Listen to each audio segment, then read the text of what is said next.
কোন মেয়ের আছে আর আমার মতো ভাগ্য কারো না হয় ভালো। আমি ফ্যামিলির সবচেয়ে সুন্দরী মেয়ে ছিলাম এবং আমি আমার বাবার বন্ধুর ছেলেকে খুব ভালোবাসতাম। বাবার বন্ধুর ছেলে সেনাবাহিনীতে ছিল।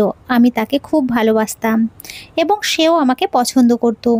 কিন্তু আমাদের বাবা মা বুঝতে পেরেছিলেন যে আমরা একে অপরকে পছন্দ করি। আমার বাবা বেঁচে নেই, শুধু আমার মা আছে। কিন্তু আমার বাবার বন্ধু আমাদের ছেড়ে যায়নি, বন্ধুত্ব বজায় রেখেছিলেন। তাই আমাদের একে অপরের বাড়িতে যাওয়া আসা ছিল। বাবার বন্ধু বেঁচে ছিলেন, কিন্তু তার স্ত্রী বেঁচে নেই। বাবার বন্ধুও এখন অসুস্থ থাকতে শুরু করলেন। তার একটি মাত্র ছেলে, যার নাম সঞ্জয়। তার সেনাবাহিনীতে ঢোকার খুবই ইচ্ছে ছিল এবং সে তার শখ পূরণও করেছিল। এখনকার পরিবেশই এমন ছিল যে সবাই দেশের জন্য মরতেও প্রস্তুত। যেই সুযোগ পেত সেই সেনাতে যোগ দিত।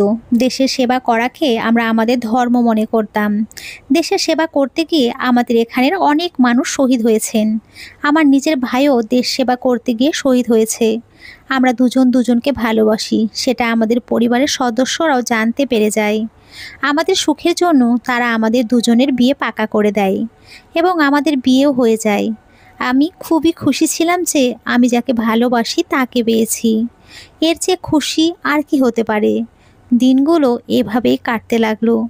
শুধু একটা জিনিসের জন্যই দুঃখ ছিল যে সঞ্জয় আমার কাছে খুব কম দূরেই বেশি থাকতো। সে মাঝে মাঝে বাড়িতে আসতো। বাড়িতে শুধু তার এক বোন এবং বাবা ছিল। আমি সব সময় ওর জন্য অপেক্ষায় থাকতাম। হোলি, দীপাবলি বা পুজোয় সে না এলে আমার মনে উৎসবের আনন্দ থাকতো না। যখন সে বাড়িতে আসতো তখন সেটাই আমার জন্য হোলি বা দীপাবলি মনে হতো। আমি স্বামীর জন্য সাজতাম, সবচেয়ে ভালো ভালো ড্রেস পরতাম, আর আমরা একে অপরের সাথে খুব সুন্দর সময় কাটাতাম। কিন্তু তারপর আমার সুন্দর জীবনে দুঃখের শুরু হয়। যখন আমরা জানতে পারলাম যে সঞ্জয় একটা মিশনে গিয়ে সেখান থেকে আর ফিরে আসেনি। সবাই বলল যে সঞ্জয় শহীদ হয়েছে, কিন্তু তার লাশ পাওয়া যায়নি। আর ডিপার্টমেন্ট বলল যে তার লাশের সন্ধান করতেও পারবে না, কারণ সেখানে বরফের পাহাড় ছিল এবং বরফের পাহাড় ভেঙে পড়ে। এখন তার সন্ধান করতে গেলে কয়েক লক্ষ টন বরফ তুলতে হবে, যেটা কোনোভাবেই সম্ভব নয়। এই ধরনের ঘটনা সেই এলাকায় আগেও ঘটেছে। আর আমাদের এখানেও অনেক মহিলা আছেন যাদের স্বামী নিখোঁজ হয়ে গেছে আর তারা ফিরে আসেননি। যদি একজনের উপরে আস্ত একটা বরফের পাহাড় পড়ে তাহলে তার মৃতদেহ খোঁজাও খুব কঠিন। আর এই কাজ করবে কে? খবরটা শুনে আমার উপরে যেন দুঃখের পাহাড় আছড়ে পড়ল। আমার জীবন থেকে সমস্ত খুশি উধাও হয়ে গেল। আমার স্বামী আমাকে ছেড়ে চিরদিনের জন্য চলে গেছে। আমার বিয়ে হয়েছে মাত্র 1 বছর। এই 1 বছরে সে মাত্র 3বার এসেছিল। আমার কথা শুনে সবাই খুবই দুঃখ পেয়েছিল, কিন্তু আমার কষ্ট শুধু আমিই জানি। সঞ্জয়ের বাবা, যিনি সর্বদা অসুস্থ থাকতেন, তিনি যারা খবর দিতে এসেছিলেন তাদের জিজ্ঞেস করেন যে আমার ছেলে বেঁচে আছে নাকি মারা গেছে। যদি সে মারা যায় তবে আমরা তার অন্তিম সংস্কার করব, অন্যথায় আমরা তার জন্য অপেক্ষা করব। কিন্তু সেই লোকেরা বললেন যে সম্ভবত তিনি এই পৃথিবীতে নেই, কারণ তিনি যদি বেঁচে থাকতেন তবে আমরা তাকে খুঁজে পেতাম। আর আমরা ক্ষমা প্রার্থী যে আমরা তার লাশও খুঁজে পাবো না। প্রিয়জন এই পৃথিবী ছেড়ে চলে গেলে খুবই দুঃখ হয়, আর আপনি তাকে শেষবারের মতো দেখতেও না পান। তবে এর চেয়েও বেশি দুঃখ আর কি হতে পারে। এখন আমার জীবন এভাবেই কাটতে লাগলো। মা আমাকে বললেন, এখন তোর এই বাড়িতে আর কি আছে, তুই ফিরে চল। কিন্তু আমি আমার মায়ের সাথে যাইনি, শ্বশুর বাড়িতেই থাকতে লাগলাম। এখানে আমার 2 বছর হয়ে গেল। এখন আমি তার বাবার সেবা এবং তার বোনের জন্য খাবার তৈরি করতাম এবং ঘরের দেখাশোনা করতাম। তারাও আমার উপরে খুব খুশি ছিল আর বলতো, তুমি তোমার বাবার বাড়িতে ফিরে যাও আর অন্য কাউকে বিয়ে করে নাও। কিন্তু আমার মন মানছিল না। এভাবেই আমি 5 বছর কাটিয়ে দিলাম। একদিন আমার মা জোর করে আমাকে গ্রামের পঞ্চায়েতের সামনে নিয়ে গিয়ে সব ঘটনা খুলে বললেন। তারা বললেন, যদি স্বামীর মৃত্যু নিশ্চিত কিনা জানা না যায় তাহলে 4 বছর অপেক্ষার পর মহিলা আবার বিয়ে করতে পারে। মা বললেন, তুই আমার একমাত্র মেয়ে, তোর বাবাও এই পৃথিবীতে নেই। আমি তাকে কথা দিয়েছিলাম তোকে সব সময় সুখে রাখবো, তোর বিয়ে ভালো ঘরে দেব। সেই জন্যই সঞ্জয়ের সাথে তোর বিয়ে দিয়েছিলাম। তুইও তাকে ভালোবাসতি। আমি চেয়েছিলাম আমার মেয়ে যেন তার ভালোবাসার থেকে দূরে না থাকে। কিন্তু তোকে গত 5 বছর ধরে এমন বিধবার বেশে দেখে আমার হৃদয়ে কি কষ্ট হয় তা তুই বুঝতে পারবি না। আর তোর বাবার আত্মাও নিশ্চয়ই কষ্টে আছে। তুই এখন অন্য কাউকে বিয়ে কর, সঞ্জয় আর ফিরে আসবে না। 5 বছর হয়ে গেল, কেউ কি 5 বছর না এসে থাকতে পারে? আমার মনেও এই ভাবনা ছিল, হয়তো সে আর আসবে না। সে এখন এই পৃথিবীতে নেই, বেঁচে থাকলে অবশ্যই আসতো। আমার মা আমাকে দিব্যি দিলেন যে আমার কথা না শুনলে তুই আমার মরা মুখ দেখবি। মা কেঁদে কেঁদে বিছানা ধরা হয়ে বললেন, এটাই আমার শেষ ইচ্ছে, ভেবে পূরণ কর। আমার শ্বশুরও বলতে লাগলেন, মা তুমি এখন বিয়ে করে নাও, মনে হয় না আমাদের ছেলে আর ফিরে আসবে। সেই দেশের জন্য নিজের জীবনকে উৎসর্গ করেছে, আমাদের তো খুশি হওয়া উচিত যে সঞ্জয় শহীদ হয়েছে, সে দেশের জন্য তার জীবন উৎসর্গ করেছে। আমি রাত জেগে কাঁদতাম, স্বপ্নে সঞ্জয়কে দেখতাম, সেও আমাকে বলতো তুমি তোমার মতো করে জীবনটা কাটাও, আমি আর ফিরে আসবো না। সঞ্জয়ের কাকার একটা ছেলে ছিল, যে সঞ্জয়েরই সমবয়সী, এবং সে নিজের একটি ছোট্ট ব্যবসা চালাতো। আমার মা শপথ নিয়েছিলেন যে তিনি আমার বিয়ে আর কোনো সৈনিকের সাথে দেবেন না, বরং এমন একজনের সাথে দেবেন যে সব সময় আমার সাথে থাকবে। ছেলেটির নাম বিজয়। সঞ্জয় আর বিজয় দুজনেই খুব ভালো বন্ধু ছিল। তারা একে অপরকে ভাইয়ের চেয়েও বেশি ভালোবাসতো। ছোটবেলায় একে অপরের সাথে খেলতো, আমিও তাদের সাথে খেলতাম, কারণ ছোটবেলা থেকেই সঞ্জয়দের আমাদের বাড়িতে যাওয়া আসা ছিল। আমিও ছোটবেলায় সঞ্জয়দের বাড়িতে যেতাম এবং সেখানেই বিজয়ের সঙ্গে দেখা হয়। আমরা তিনজনই একসঙ্গে অনেক খেলাধুলা করেছি। আমি বিজয়কে খুব ভালো করেই চিনতাম। যখন আমার মা তার সাথে আমার সম্বন্ধের কথা বলল, তখন সে সাথে সাথে হ্যাঁ বলেছিল, কারণ ও সঞ্জয়ের বিধবাকে সমর্থন করতে চেয়েছিল, আর ওর উদ্দেশ্যও খারাপ ছিল না। কিন্তু আমি ওকে বিয়ে করতে চাইনি, কারণ ও সঞ্জয়ের বন্ধু। আমি ওকে নিয়ে কখনোই এইভাবে ভাবিনি, এবং বিজয় জানতো যে আমি সঞ্জয়কে খুব ভালোবাসি। কিন্তু আমার মা আমাকে জোর করে বিয়ে দিয়েছেন, আমি বিয়ে করতে চাইনি। কিন্তু অন্য কোনো উপায় ছিল না। আমার মা বলতেন, আমি এই পৃথিবী ছেড়ে চলে গেলে তুই একা হয়ে যাবি, তোকে বিয়ে দিয়ে যেতে না পারলে আমার আত্মা শান্তি পাবে না। বিয়ের প্রথম রাতেই বিজয় আমাকে বলেছিল যে সঞ্জয়ের মৃত্যুতে আমি খুব দুঃখ পেয়েছি, ও একজন ভালো মানুষ ছিল। আর আমি এটাও জানি যে তোমরা দুজন একে অপরকে খুবই ভালোবাসতে। আমি তার জায়গায় এসে তো গেছি, কিন্তু যতক্ষণ তুমি মেনে না নেবে ততক্ষণ আমি তোমার থেকে দূরে থাকবো, তোমাকে স্পর্শও করব না। তুমি নিজের ইচ্ছা মতো এই বাড়িতে থাকতে পারো। বিজয়ের কথা খুবই ভালো লাগলো। সময় এইভাবেই কাটতে লাগলো। সময়ের সাথে সাথে আমরা দুজন দুজনকে স্বামী স্ত্রী হিসেবে গ্রহণ করলাম। বিজয়ের সাথে থাকা আমার 1 বছর হয়ে গেল। আমাদের দুজনের সম্পর্ক যেমন সঞ্জয়ের সাথে ছিল তেমন হয়ে গেছে। আমরা তেমনি একে অপরের সাথে হাসি মজা করতাম, একে অপরকে মনের কথা বলতাম। সে আমাকে অনেক সুন্দর সুন্দর গহনাও বানিয়ে দিয়েছিল। তার উপরে বিজয় বলেছিল যে তুমি আমার স্ত্রী, তুমি সব সময় খুশি থাকো, এটাই আমি চাই। জীবনটা 4 দিনের। একদিন বিজয় খুব সকালে ঘুম থেকে উঠে খুব খুশি হয়ে বলল যে আজ আমাদের বিবাহ বার্ষিকী, এটাই বিজয়ের সাথে আমার প্রথম বার্ষিকী, তাই আজ ও খুব ভালোভাবে সেলিব্রেট করতে চাইলো। আমি বললাম, আজ কি স্পেশাল হবে? সে বলল, আজকে ভালো ভালো খাবার নিয়ে আসবো, আজকে তোমার রান্না করার দরকার নেই, শুধু তুমি আমাদের বিয়ের দিনে যে ড্রেস পরেছিলে সেই ড্রেসটা পরো। বিয়ের দিন তুমি ঠিকমতো সেজেছিলে না, তাই আজকে ভালো করে সেজো। আমি একটা লাল রঙের কাপড় পরেছিলাম, কিন্তু সেটা এতটাও সুন্দর ছিল না, কিন্তু এটাই আমার সব কাপড়ের মধ্যে সবচেয়ে ভালো। আজ প্রথম আমার মুখে হাসি ফুটেছে। মনে হচ্ছিল আমি মনে মনে বিজয়কে ভালোবাসতে শুরু করেছি। হঠাৎ দরজায় টোকা পড়ল। তখনও পুরোপুরি রেডি হতে পারিনি, চুল খোলা ছিল। আমি বললাম, বিজয় তুমি এত তাড়াতাড়ি এলে যে, মনে হয় কিছু ভুলে গেছো। আমি গিয়ে দরজা খুলতেই হতভম্ব হয়ে দাঁড়িয়ে পড়লাম। আমার মাথায় আকাশ ভেঙে পড়ল, পায়ের নিচ থেকে মাটি সরে গেল। কারণ সামনে দৃশ্যটা আমার জন্য খুবই আশ্চর্যজনক। কারণ সামনে বিজয় নয়, সঞ্জয় দাঁড়িয়ে। তার অবস্থা দেখে মনে হচ্ছিল সে খুব দুর্বল হয়ে পড়েছে। মনে হচ্ছিল সে অসুস্থ বা এমন কোনো জায়গায় ছিল যেখানে তার ঠিকমতো খাবারও জুটতো না। কিন্তু আমি চিনতে পারলাম যে এটা সঞ্জয়। তার চোখে জল ছিল। আমাদের দুজনেরই একই অবস্থা। সে আমার দিকে এগিয়ে এলে আমি সাথে সাথে 2 পা পিছিয়ে গেলাম। মনে পড়লো এখন আমি সঞ্জয়ের নয়, বিজয়ের বউ। সঞ্জয় বলল, কি ব্যাপার, তুমি আমার কাছ থেকে পালিয়ে যাচ্ছ কেন?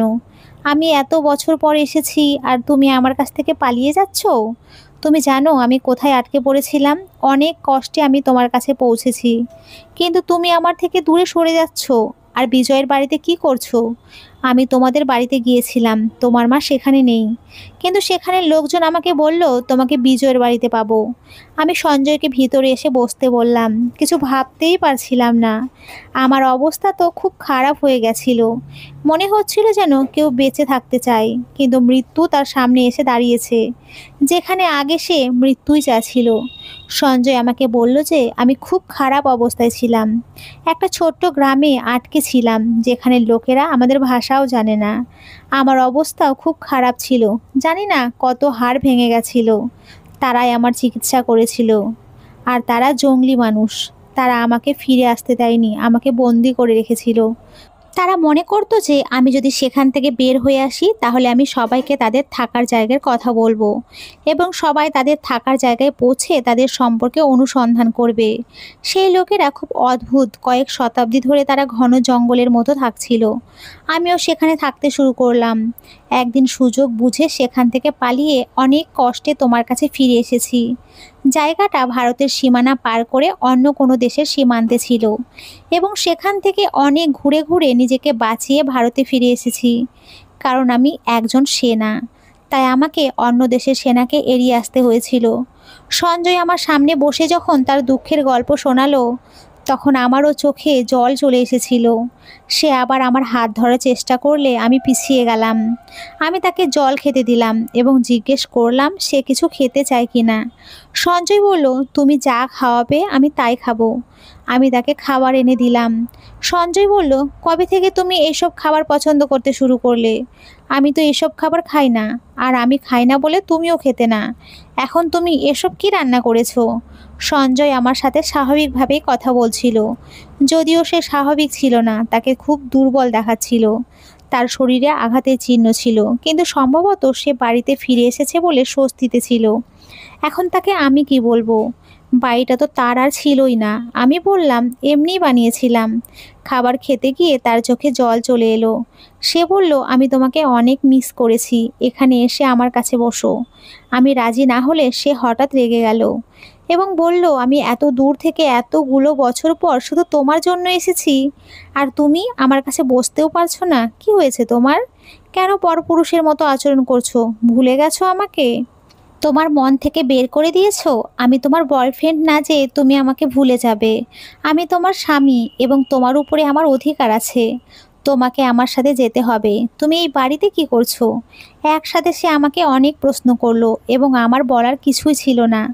তখনই বিজয় ঘরে প্রবেশ করলো, তার হাতে ফুল এবং আরও অনেক কিছু ছিল। সে আমার দিকে তাকিয়ে তারপর সঞ্জয়কে দেখে তার হাত থেকে সব কিছু নিচে পড়ে গেল। সঞ্জয় তাকে জড়িয়ে ধরে বলল, বন্ধু, তোকে খুব মিস করেছি, অনেক কষ্টে এখানে পৌঁছেছি। বিজয়ের আচরণও আমার মতো হতে শুরু করেছে। কিছুক্ষণ পর আমার মাও সেখানে এসে পড়েন, আর তখন সবার নজর আমার দিকে পড়ল। তখন আমার ঘটনা সঞ্জয়কে বলা হলো। তখন বিজয়ের সাথে সাথে সঞ্জয়ের পায়ের নিচ থেকে মাটি সরে গেল। সঞ্জয় বলল, এ আমার স্ত্রী, আমি একে স্ত্রী হিসেবে রেখে গেছিলাম। আমি ওকে ডিভোর্স দিইনি। সে কি করে অন্য কাউকে বিয়ে করতে পারে? সঞ্জয় আমার দিকে তাকিয়ে বলল, এই তোমার ভালোবাসা? আমি কয়েকদিন আসিনি আর তুমি অন্য কাউকে বিয়ে করে তার সাথে থাকছো? তুমি আমাকে ধোঁকা দিয়েছো, নিজের মুখ কালো করেছো, আমার মান সম্মান নষ্ট করেছো, আমার স্ত্রী হয়ে অন্য কাউকে বিয়ে করেছো। তুমি অনেক বড় পাপ করেছো। আমি তোমাকে কখনো ক্ষমা করব না। আমি জানতাম না তুমি এমন মেয়ে, তোমাকে খুব নিষ্পাপ মনে হতো। তুমি আমাকে বলেছিলে তুমি আমার জন্য তোমার শেষ নিঃশ্বাস পর্যন্ত অপেক্ষা করবে। এই তোমার ভালোবাসা? আমি অনেক দূরে একটা বাজে পরিস্থিতিতে আটকে ছিলাম, তবুও আমি সব সময় তোমাকেই স্মরণ করেছি। আমি বাড়িতে যাওয়ার পরিবর্তে সরাসরি তোমার কাছে এসেছি। নিজের দিকে তাকানোর পরিবর্তে আমি তোমাকে দেখে আনন্দ পেয়েছি। কিন্তু তুমি আমার সাথে যা করলে তাতে আমার সমস্ত সম্মান নষ্ট হয়ে গেছে। আমি এসব ভাবতেও পারিনি। আমার চোখে জল। আমি নিজেও বুঝতে পারছিলাম না কি করব। সঞ্জয় চিৎকার করে সবাইকে বলছিল, আপনারা কিভাবে এটা হতে দিলেন? সে আমার স্ত্রী, কেন তাকে অন্য কাউকে বিয়ে করতে দিলেন? এ সব সময় আমার স্ত্রী থাকবে। আমি একে অগ্নি সাক্ষী রেখে বিয়ে করেছি। আমি 10 বা 15 বছর পর ফিরে আসি না কেন, এ আমারই স্ত্রী থাকবে। তখন আমার শ্বশুর বললেন, না বাবা, এমন হয় না। সবাই বলেছিল স্বামী অনেক দিন নিরুদ্দেশ থাকলে বউ আবার বিয়ে করতে পারে, তাই তোমার বউ কোনো পাপ করেননি। আর এই বিয়েটাও আমরা সবাই জোর করেই দিয়েছি। পঞ্চায়েতও বলেছিল যে এই বিয়ে হতে পারে, কারণ বৌমা 5 বছর পর্যন্ত তোমার অপেক্ষা করেছিল। আর যদি এতদিনেও স্বামী না আসে তাহলে বউ আবার বিয়ে করতে পারে। এটা পঞ্চায়েতেরই সিদ্ধান্ত ছিল। কিন্তু সঞ্জয় চিৎকার করে বলল, আমি তো ওকে ডিভোর্স দিইনি, তাহলে সে অন্য কাউকে বিয়ে করে কিভাবে? এ সময় একজন বয়স্ক লোক এগিয়ে এসে বললেন, হ্যাঁ, এটাও এখানে ভাবার বিষয়। স্বামী দীর্ঘদিন দূরে থাকলে স্ত্রী আবার বিয়ে করতে পারে, কিন্তু প্রথম স্বামী যখন ফিরে আসে তখন স্ত্রী প্রথম স্বামীরই হবে এবং সে শুধুমাত্র তার স্ত্রী হিসেবেই বিবেচিত হবে। অর্থাৎ সে তার প্রথম স্বামীর সাথেই থাকবে এবং তার দ্বিতীয় স্বামীর সাথে তার বিবাহ শেষ হয়ে যাবে। এর স্পষ্ট অর্থ হলো, সঞ্জয়, তুমি এর স্বামী, আর বিজয়, এখন এর সাথে তোমার কোনো সম্পর্ক নেই। তুমি তোমার স্ত্রীকে তালাক দিতেও পারো। সব শুনে সঞ্জয়ের মুখে হাসি ফুটে উঠল, কিন্তু বিজয়ের মুখে ফোঁটা ফোঁটা ঘাম ঝরতে লাগলো। ওর অবস্থা খারাপ হতে লাগলো এবং সে বলতে লাগলো, না, এটা সম্ভব নয়। আমাকে এটা কিসের শাস্তি দেওয়া হচ্ছে? আপনারা সবাই আমার সাথে এটা কি করলেন? এটা হতে পারে না। বৃদ্ধ বললেন যে এটা হতে পারে, কারণ সঞ্জয় তার প্রথম স্বামী। আমার মা যখন আমাকে পঞ্চায়েতে নিয়ে গিয়েছিলেন তখন আমি হতবাক হয়ে সেখানে দাঁড়িয়েছিলাম। আমি পঞ্চায়েতের সিদ্ধান্ত মোটামুটি জানতাম। এসব জানতাম না যে আমার স্বামী যদি পরে ফিরে আসে তবে সেই আমার স্বামী থাকবে এবং বিজয়ের সাথে আমার আর কোনো সম্পর্কই থাকবে না। আমার পুরোটা বলা উচিত ছিল, কিন্তু আমার মা তার কথার জালে কথাটা ঘুরিয়ে দিয়েছিলেন। যদি আমাকে সেই সময় পুরো ব্যাপারটা বলতেন, আর সঞ্জয়ের ফিরে আসারও তো কোনো সম্ভাবনাই ছিল না। এমনকি তার নিজের বাবাও অনুমতি দিয়েছিলেন যে আমি বিজয়কে বিয়ে করতে পারি। আমি তার জন্য 5 বছর অপেক্ষা করেছিলাম। এমন সময় সঞ্জয় আমার হাত ধরে বলল, তুমি আমার বউ, আমার সাথে এসো। তুমি এসব ভুলে যাও, আমিও তোমাকে ক্ষমা করে দেব। আমি তোমার অবস্থাটা বুঝতে পারছি। সেই সময়ে তুমি খুব টেনশনে, চারিদিকের চাপে তুমি নিশ্চয়ই বিজয়কে বিয়ে করেছিলে। সঞ্জয় আমার হাত ধরে আমাকে টানতে টানতে নিয়ে যেতে লাগলো। এদিকে বিজয় আমার অন্য হাত ধরে বলতে লাগলো, এ আমার বউ, আমার সাথে থাকবে। বিজয় আর সঞ্জয় দুজনেই নিজেদের মধ্যে মারামারি করতে লাগলো। আমার মনে হতে লাগলো আমি একটা খেলনা, যার জন্য দুই বাচ্চা নিজেদের মধ্যে ঝগড়া মারামারি করছে। সবাই বিজয়কে বুঝিয়ে বলল, এখন তোমার আর কোনো অধিকার নেই, তুই সরে দাঁড়া। আমি সঞ্জয়ের সাথে গেলাম। সে আমাকে ওর বাড়িতে নিয়ে গেল। আমার অবস্থা খুবই খারাপ, আমি কিছুই বুঝতে পারছি না। সঞ্জয় বলল, কি হয়েছে তোমার? তুমি সবার কথা শুনলে না? আমি তোমার স্বামী, তাহলে তুমি আমার কাছ থেকে পালাচ্ছ কেন? এখন তাকে মন থেকে বের করে দাও। ও একটা অভিশাপ, যে তার নিজের বন্ধুর বউকে বিয়ে করেছে। সে আমার কাকাতো ভাই, সে আমার কাছে ভাইয়ের চেয়েও বেশি। আমি তাকে কখনোই অপর ভাবিনি। আমি তাকে সর্বদা ভাই হিসেবেই দেখতাম। কিন্তু সে যা করেছে সম্ভবত কোনো সত্যিকারের ভাই তার নিজের ভাইয়ের সাথে করতে পারে না। সে আমার সাথে বিশ্বাসঘাতকতা করেছে। আমাদের সবচেয়ে কাছের মানুষই আমাদের সাথে বিশ্বাসঘাতকতা করে। আমি সঞ্জয়ের সাথে থাকতে শুরু করলাম। আমি বুঝতে পারলাম যে আমার প্রতি তার আচরণ কিছুটা অদ্ভুত। সে খুব খিটখিটে হয়ে উঠেছে, কারণ সম্ভবত এতগুলি বছর খুব খারাপ পরিস্থিতিতে কাটিয়েছে, তাই এখন আর আগের মতো কিছুই ছিল না। সব সময় রেগে থাকতো, তার কথায় বিষ মেশানো থাকতো। সে আমার উপরে সর্বদা রাগ দেখাতো। তার ভেতরের পুরুষত্ব ফুটে উঠেছিল। স্পষ্টত এইসব তার জন্য খুবই কঠিন ছিল যে তার স্ত্রী 1 বছর ধরে অন্য অন্য পুরুষের সাথে ছিল। ধীরে ধীরে সে ঠিক হতে শুরু করে এবং তার হৃদয়ে আমার প্রতি ভালোবাসা জাগতে শুরু করে। ওদিকে বিজয় বারবার আমার সাথে দেখা করার চেষ্টা করত এবং আমাকে ফোন করত, কিন্তু সঞ্জয় আমার ফোন ভেঙে দেয়। আমি ওর সাথে কোনো সম্পর্ক রাখতে চাইনি, কারণ মানুষ কথা যদি ঠিক হয় তাহলে সঞ্জয় আমার একমাত্র স্বামী। আমার আরও কারোর সাথে সম্পর্ক রাখার দরকারও ছিল না। কিন্তু আমি খুবই অস্থির থাকতাম এবং সারা রাত কাঁদতাম, এই ভেবে যে আমার জীবন নরকে পরিণত হয়ে গেছে। আমার এই সবই আমার মা করেছে। আমি কাউকে বিয়েই করতে চাইনি। তিনি যদি আমাকে আমার নিজের মতো থাকতে দিতেন তাহলে আমিও কাউকে বিয়ে করতাম না। কিন্তু যখন সব ঠিকঠাক হতে শুরু করে তখনই আবার সব কিছু খারাপ হয়ে গেল। আমি কি করতে পারি? সঞ্জয়ের সাথে 2.5 মাস আছি। একদিন বিজয় বাড়িতে এসে বলল, আমার বউ আমাকে ফিরিয়ে দাও। তার অবস্থা খুবই অদ্ভুত, দেখতে পাগলের মতো, খুব দুঃখী। সম্ভবত সে নিজের উপরে খুব অত্যাচার করেছিল। হয়তো সে ঠিকমতো খেতেও পায়নি, তার বাড়ি ফাঁকা। আমাকে ছাড়া সে বাঁচতে পারবে না। সঞ্জয় আমাকে বলছিল যে তোমার বাইরে আসার দরকার নেই। বাইরে ঝগড়া শুরু হলো এবং আবার গ্রামের বয়স্কদের ডাকা হলো। তারা বিজয়কে বুঝিয়ে দিল যে এখন তুমি আর এখানে আসতে পারবে না, আর এখানে তোমার কোনো কাজও নেই। তুমি এখান থেকে চলে যাও। কিন্তু সে মানতে রাজি হচ্ছিল না। বিজয় আর সঞ্জয় নিজেদের মধ্যে বাজেভাবে ঝগড়া করছিল। আর তখনই হঠাৎ আমার শরীর খারাপ হয়। সঞ্জয় আমাকে ডাক্তারের কাছে নিয়ে গেলে ডাক্তার বললেন যে আমি মা হতে চলেছি। এটি আমার জন্য একটা বড় সমস্যা। যদিও মা হওয়া প্রতিটি মেয়েরই স্বপ্ন, কিন্তু এই খবর শোনার পর আমি খুব বিরক্ত। কারণ আমি জানতাম না যে এই সন্তানের বাবাকে। আমি বিজয়ের সাথে যখন ছিলাম তখন আমাদের জীবন ভালোই চলছিল, এবং গত 2.5 মাস ধরে আমি সঞ্জয়ের সাথে থাকতে শুরু করেছি। এবং ডাক্তারের মতে আমার প্রেগনেন্সি 2.5 মাসের।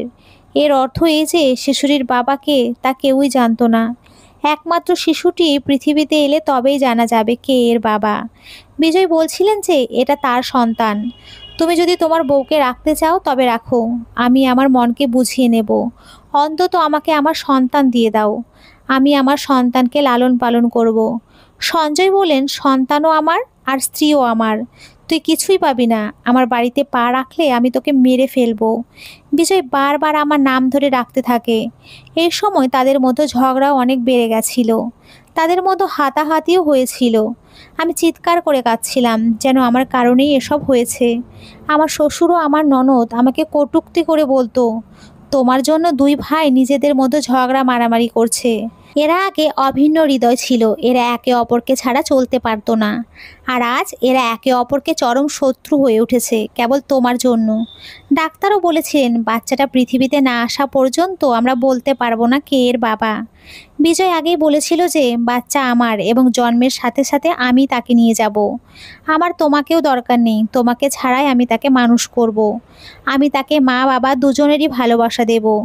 আমি টেনশনে ছিলাম যে সত্যি সত্যি ও আমার বাচ্চাকে না নিয়ে যায়।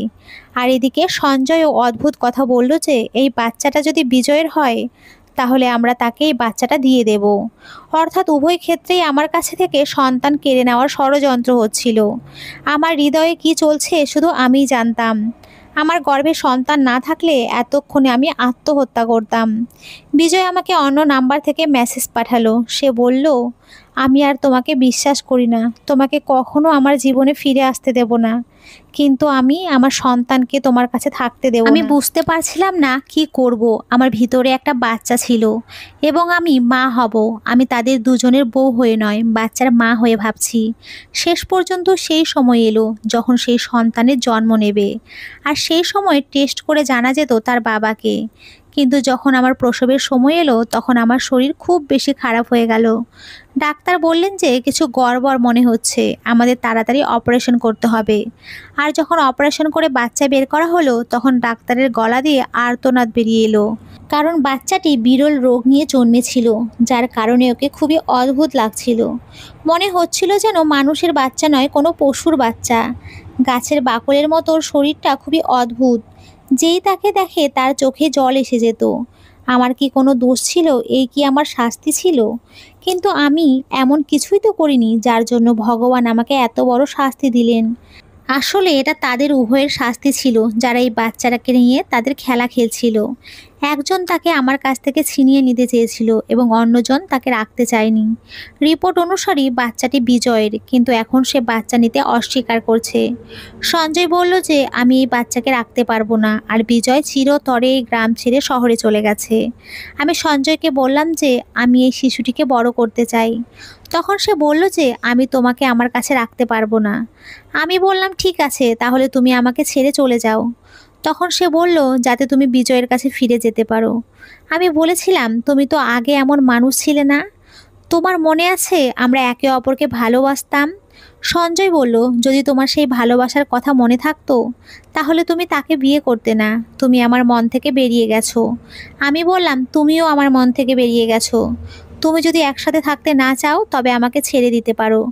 সঞ্জয় আমাকে ডিভোর্স দিয়ে দিল এবং আমি আমার মায়ের বাড়িতে ফিরে এসেছি। এখন আমি আমার সন্তানকে লালন পালন করছি। তাকে নিয়ে দুনিয়া যাই বলুক না কেন, কিন্তু আমার কাছে এই আমার সন্তান, আমার জীবন, আমার একমাত্র পুত্র। আমি সর্বদা তার যত্ন নেব। চিকিৎসকরা বলেছেন এই ধরনের শিশুদের আয়ু খুবই কম হয়, কিন্তু আমার ছেলে আমার সাথেই থাকবে। আমি আমার সাধ্যমতো আমার জীবন দিয়ে আমার ছেলের সেবা ও মানুষ করব, যাতে সে সবচেয়ে বেশি দিন আমার সাথে থাকতে পারে। এখন আমার জীবনের উদ্দেশ্য শুধু এই আর এই। মাঝে মাঝে ভাবি আমার কি ভুল ছিল যে এত বড় শাস্তি পেলাম। তো বন্ধুরা, তোমরা সকলে খুব ভালো থেকো, সুস্থ থেকো। নমস্কার বন্ধু।